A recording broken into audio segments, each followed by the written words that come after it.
Everyone welcome to అర్పకస్ media. YS Sharmila garu మాత్రం YSR Congress party కావచ్చు, రోజా గారు కావచ్చు, అసలు మామూలు కౌంటర్ లేదు. నాకు తెలిసి వాళ్ళు కనుక షర్మిల గారు మాట్లాడితే నిజంగా ఖచ్చితంగా వాళ్ళు చేసిన తప్పులు, వాళ్ళు చేసిన పాపాలు ఖచ్చితంగా గుర్తుకు రావాలి.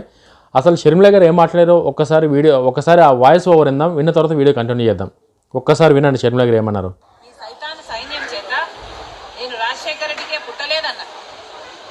అక్రమ సంతానం అన్నారు. నాకు ఇతరులతో సంబంధాలు అంట కట్టారు. నన్ను కనీసం ఒక మహిళగా చూసారా? కనీసం ఒక తల్లనన్నా గుర్తుపెట్టుకున్నారు. ఎంత దూషించారు. అసలు రక్త సంబంధాల గురించి, అక్క చెల్లెల గురించి మీకేం తెలుసు? మీకు అక్క చెల్లెలు అంటే ఒక భూత పదం మాత్రమే. రక్త సంబంధం గురించి, అక్క చెల్లెల గురించి మీరు మాట్లాడితే చాలా అసహ్యంగా ఉంది. రక్త సంబంధం గురించి ఏమిటో నన్ను అడగండి, నేను చెప్తా. రక్త సంబంధం అంటే అన్న కష్టాలలో ఉన్నాడు కాబట్టి మాట అడగంగానే పాదయాత్రకు బయలుదేరడం. నా బిడ్డలు కాదనుకున్నా, నా భర్తను కాదనుకున్నా, ఒక్కటి కూడా ప్రతిఫలం ఆశించకుండా 3000 ఎన్నో కిలోమీటర్లు పాదయాత్ర చేసిన దాన్ని నేను. మండుటి ఎండలో రక్త సంబంధానికి ఇచ్చిన విలువ నేను. రక్త సంబంధం కోసం ఏ కార్యక్రమం చేయమంటే ఆ కార్యక్రమం. సమైక్యాంధ్ర కోసం తిరిగాను, బాయ్ బాబు క్యాంపెయిన్ చేశాను. మీరు ఏది చేయమంటే అది చేశాను. ఆఖరికి జగన్మోహన్ రెడ్డి గారు చేయి చాపి పాపా నీ ప్రాణం నాకు ఇచ్చేయన్నా ఇచ్చేసేదాన్ని నేను. అంతలా ప్రేమించాను నేను జగన్మోహన్ రెడ్డి గారు. అది రక్త సంబంధం. ఇలా రక్త సంబంధం గురించి మాట్లాడేది సిగ్గుండాలి. అసలు ఏ రోజైతే మీరు తల్లిని చెల్లిని కాదనుకున్నారో, వేరు చేసుకున్నారో, ఆ రోజే మీరు మనుషుల కింద మీ జాబితాలోకి, మీరు మనిషి జాబితాలోకి రావడం మీరు మానేశారు.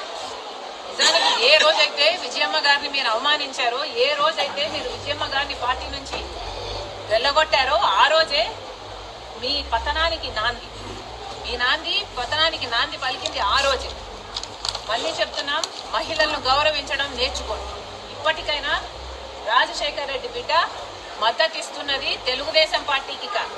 నేను మద్దతిస్తున్నది ఆంధ్ర రాష్ట్ర రాజధాని. నేను మద్దతిస్తున్నది ఆంధ్ర రాష్ట్ర మహిళలకు. నాకు తెలిసి ఇంత క్లారిటీగా ఎవరు కూడా మాట్లాడి ఉన్నారు. ఈరోజు రోజా గారు మాట్లాడుతూ ప్రెస్ మీదకి వచ్చి ఎప్పుడో అయిపోయింది, ఏదో పాత పనికి మళ్ళీ తీసి ఏదో నోటుకొచ్చినట్టు ఆమె మాట్లాడుతున్నారు రోజా గారు. అసలు రోజా గారికి మాట్లాడే అర్హత ఉందా? ఇప్పుడు షర్మిల గారు ఏవైతే మాట్లాడారో ఒక్కదానికి రోజా గారిని సమాధానం చెప్పే దమ్ము రోజా గారికి ఉందా? మీడియా ముందుకు రావాలి, ఒక స్క్రిప్ట్ రాసుకొని రావాలి, ఇష్టానుసారంగా వీళ్ళ మీద అరవాలి, పోవాలి. ఇది తప్ప రోజా గారికి ఏ రోజన్నా సరే కూడా రాష్ట్రంలో మహిళల పట్ల కానీ, మహిళల పట్ల జరుగుతున్న అరాచకాలు కానీ, ఏవైతే కిడ్నాపులు కానీ, అమరావతి రైతుల మీద జరిగిన దాడులు కానీ, ఇవేవీ రోజా గారికి గుర్తులేవు. ఇప్పుడు వచ్చి ప్రెస్ మీట్ పెట్టి ఏవో నీతులు మాట్లాడుతారు. షర్మిల గారు ఇన్ని క్వశ్చన్లు వేసారు కదా, 4-5 క్వశ్చన్లు వేసారు కదా షర్మిల గారు. అసలు ఆ షర్మిల గారు వేసిన క్వశ్చన్కి ఒక్క ఆన్సర్ కన్నా సరే ఒక్కదానికన్నా ఆన్సర్ చెప్పే దమ్ము వైఎస్ఆర్ కాంగ్రెస్ పార్టీలో ఎవరికన్నా ఉందా? ఎవ్వరికీ లేదు. షర్మిల గారు మాట్లాడింది 100% కరెక్ట్. షర్మిల గారు జగన్మోహన్ రెడ్డి గారి కోసం నిజంగా ఆమె చెప్పినట్టు ప్రాణం పెట్టినా కూడా సిద్ధమయ్యారు. అప్పట్లో జగన్మోహన్ రెడ్డి గారు జైలు ఉంటే పాదయాత్ర చేసిరు, ఓదార్పు యాత్ర చేసిరు.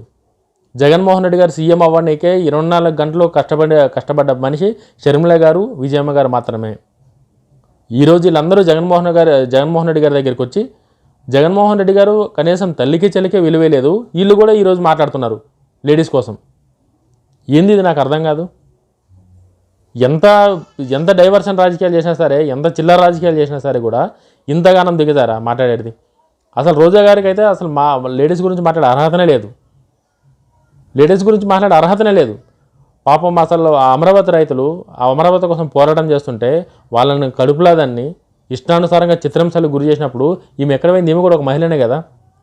పాపం వాళ్ళకి మేము ట్రీట్మెంట్ చేసుకున్నాము, మాకు ఇబ్బందులు ఉన్నాయి, మమ్మల్ని వదిలిపెట్టిన అన్నసరి కూడా జైల్లో పెట్టారు కదా అమరావతి కోసం పోరాడినప్పుడు. మరి అప్పుడేమైంది రోజా గారికి? విడుదల రాజని గారు వచ్చి ఈరోజు నీతులు మాట్లాడుతున్నారు.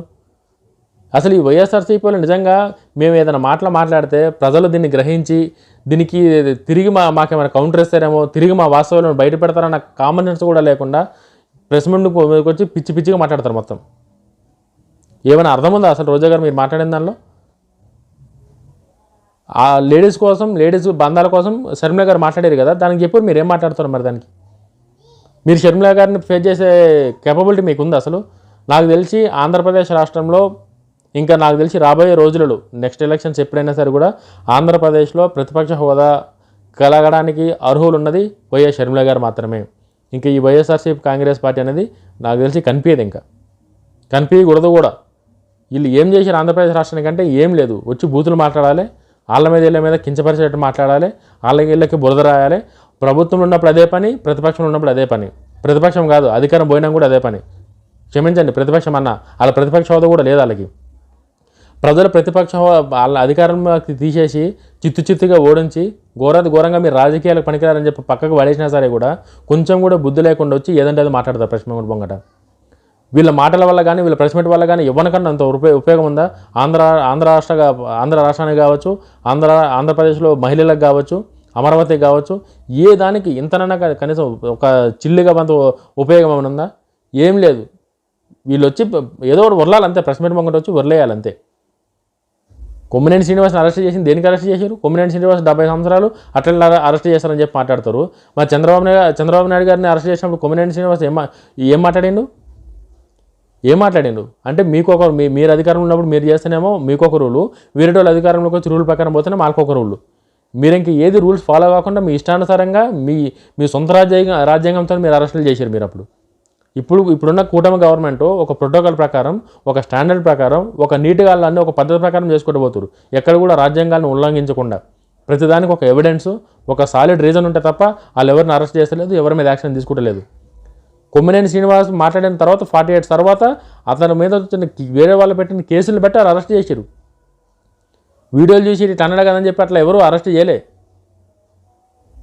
సీనియర్ జర్నలిస్టులు అని చెప్పి జనరేషన్ మ్యూజిక్లో ఇష్టానుసారంగా మాట్లాడి ఈ సాక్షిలో ఏదో వీళ్ళు చెప్పిందంతా ఏదో ఒక ఇదన్నట్టు ఆ కృష్ణరాజులు మాట్లాడిన దానికి జైలు వేసిన దానికి ఇంకా అభినందించాల్సింది పోయి కుటుంబ ప్రభుత్వాన్ని వచ్చి కుటుంబ ప్రభుత్వం మీద బురద జల్దామని చూస్తారా? బాలకృష్ణ గారి మీద అంటారా మీరు? బాలకృష్ణ గారు ఏదన్నారు? ఆయన మాట్లాడిన సందర్భం వేరు, అక్కడ ఉన్న జరుగుతున్న ఫంక్షన్ వేరు. ఆయన రాజకీయాల్లో ఉన్నప్పుడు ఏం మాట్లాడాడు? ఆయన ఒక సినిమా ఫంక్షన్లో సరదాగా మాట్లాడింది. అది మీలో బూతులు మాట్లాడలే. బాలకృష్ణ గారు కూడా మీలో బూతులు మాట్లాడలే. ఇవన్నీ కాదు, షర్మిల గారు మాట్లాడిన దానికి ఆన్సర్ చెప్పే దమ్ము ఎవరికైనా ఉందా వైఎస్ఆర్ కాంగ్రెస్ పార్టీలో? ఏ ఎమ్మెల్యే కావచ్చు, ఏ మాజీ ఎమ్మెల్యే కావచ్చు, ఎవరికైనా సరే కూడా షర్మిల గారి క్వశ్చన్కి ఆన్సర్ చెప్పే దమ్ము ఎవరికైనా ఉంటే అప్పుడు మీరు మాట్లాడండి. షర్మిల గారికి మీరు సమాధానం చెప్పండి. షర్మిల గారు డైరెక్ట్గా మాట్లాడారు, మీకు సిగ్గుందా మీరు ఏం మాట్లాడతారని చెప్పి, లేడీస్ కోసం మీరు మాట్లాడతారని చెప్పి, తల్లిని చెల్లిని రోడ్డు మీద విసిరేసినప్పుడు ఎక్కడ వేరు మీరు అని చెప్పి. మరి అప్పుడు కూడా మాట్లాడుతుండే వచ్చి జగన్మోహన్ రెడ్డి గారి మీద అట్టిట్లో నువ్వు వాళ్ళని బయటకు పంపిస్తావు, నీ కోసం నీ పార్టీ కోసం ఇంతగానం చేసిరు కదా, నువ్వు సీఎం కానీ ఇంత కష్టపడ్డారు కదా, సీఎం కాగానే ఎట్లా బయటకు దొబ్బేస్తావు నువ్వు అని చెప్పి అడిగడుతుండే జగన్మోహన్ రెడ్డి గారిని. మరి రోజా గారు ఇప్పుడు వచ్చి నీతులు మాట్లాడాడు కాదు, అప్పుడు సిచ్యువేషన్ జరిగినప్పుడు ఎక్కడ పోయారు మీరు అందరు? మరి ఇన్ని కానీ నారా భువనేశ్వర్ గారిని అసెంబ్లీ సాక్షిగా ఇష్టానుసారంగా మాట్లాడారు కదా మీ అందరు కలిసి, అప్పుడు ఎక్కడ పోయింది? అప్పుడు ఆమె లేడీ కదా, ఆమె గౌరవం లేదా? ఈరోజు కొమ్మినేని శ్రీనివాస్ని అరెస్ట్ చేస్తే మీకు ఎంతగానో పౌరుషం వచ్చింది ఒక్కొక్కరికి. ఒక 4 సార్లు సీఎంగా చేసిన ఒక ముఖ్యమంత్రి భార్యను పట్టుకొని ఇష్టానుసారంగా మీరు మాట్లాడినప్పుడు అప్పుడెక్కడ పోయింది మీలో ఉన్న లేడీస్ మీద ఉన్న ప్రేమ, అభిమానం? మీరు ఏదైతే దరిద్రాలు చేశారో ఆ దరిద్రాలు చూడలేక, దరిద్రాలు భరించలేకనే ఆంధ్రప్రదేశ్ రాష్ట్ర ప్రజలు మిమ్మల్ని 11 సీట్లకు ఇచ్చారు. మీరు రాజకీయాలకు పనికిరారని చెప్పి డిసైడ్ చేశారు. ఇంత జరిగినా సరే కూడా మీ బుద్ధి మారకుండా వచ్చి అదే మెంటల్ బుద్ధితో వచ్చి ఇట్లా మాట్లాడితే ఎవ్వడేం చేయలేడు. ఇంకా మీరు ఏదైనా మాట్లాడితే రీజన్ ఉండేట్టు మాట్లాడితే మీకు విలువ ఉంటుంది తప్ప, విలువ లేని మాట్లాడి మీ విలువ తీసుకుంటే ఇంకా అది మీకు ఫ్యూచర్లో మీకే ఇబ్బంది తప్ప ఇంకెవ్వరికి ఉండదు. వైఎస్ఆర్ కాంగ్రెస్ పార్టీలో కనుక ఎవరన్నా షర్మిల గారికి ఆన్సర్ చెప్పే దమ్ముంటే రేపు మాట్లాడండి. జై హింద్.